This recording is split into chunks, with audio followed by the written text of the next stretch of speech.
আজকে আমরা জরফুজ জামান সম্পর্কে আলোচনা করব। তো প্রথমত জরফুজ জামানের পরিচয় জানব।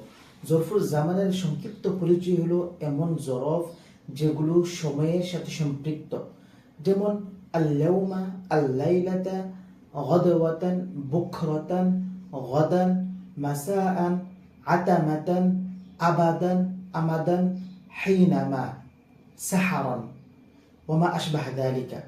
এই জাতীয় আরো যত শব্দ রয়েছে এই সবগুলো হলো জরফুজ জামান। এই জরফুজ জামান শব্দগুলো যখন মানসুব হবে তখন ফি উজ্জ থাকবে। মাসালান সুমতুল ইয়াউমা, আমি আজ রোজা রেখেছি। এর মানে হলো সুমতু ফিল ইয়াউমি, আমি আজকের দিনে রোজা রেখেছি। আযুরুকা গাদান, আমি তোমার সাথে আগামীকাল সাক্ষাৎ করব। এর মানে হলো আযুরুকা ফিল গাদি, আমি আগামীকালের মধ্যে তোমার সাথে সাক্ষাৎ করব। আশা করি বুঝতে পেরেছেন।